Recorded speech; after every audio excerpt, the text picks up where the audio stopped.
So there's a very good chance that you're not going to want all your rooms to have the same floor type. Maybe you don't want them all to be carpet or tile. That's perfectly fine. All we need to do is set up the floors so that they're each their own individual floor space. To do that, click on the floor option, select the room that you'd like, and if possible, just use the boundary line option to specify the boundary line. So in this case, we clicked on these four. Now we do have some lines that are leaking out. So this line is just extending past here. We'd like to avoid that. To do that, use the option here called trim. Select that. And I want you to click on a purple line and then the other purple line. And if you do that correctly, it will cut off the excess. So let me demonstrate that one more time up here. We got some lines that aren't overlapping. So I want to remove this excess, and I'll click on this line and then this line, and if you do it correctly, it's going to cut out that excess. Okay, so once you have that in play, you have to also note that you can only apply one floor at a time.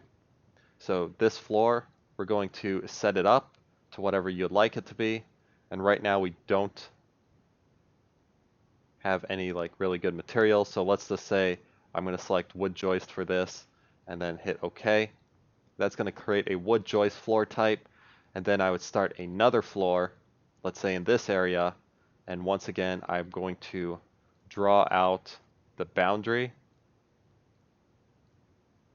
using those boundary lines,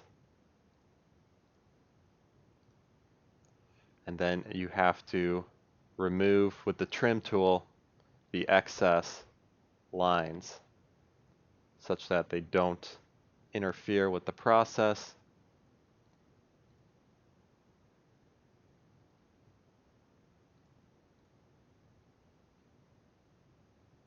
Okay.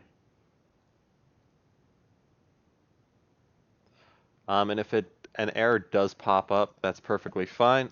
Delete the purple lines that are causing issue.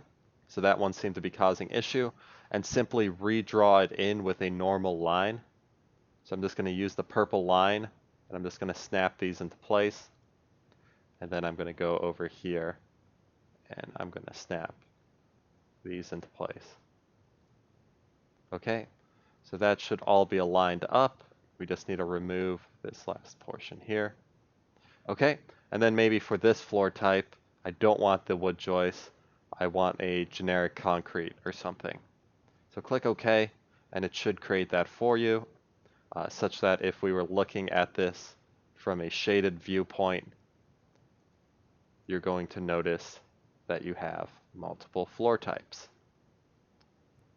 Okay, so that's going to conclude this video. I'm going to have another video later explaining how to create carpet and tiled areas so that you can have the floors you want. But for now, you can leave the floors as different floor types, and when we want to edit them later, we just need to select the floor again and we'll just change it from there. Okay, till then, peace.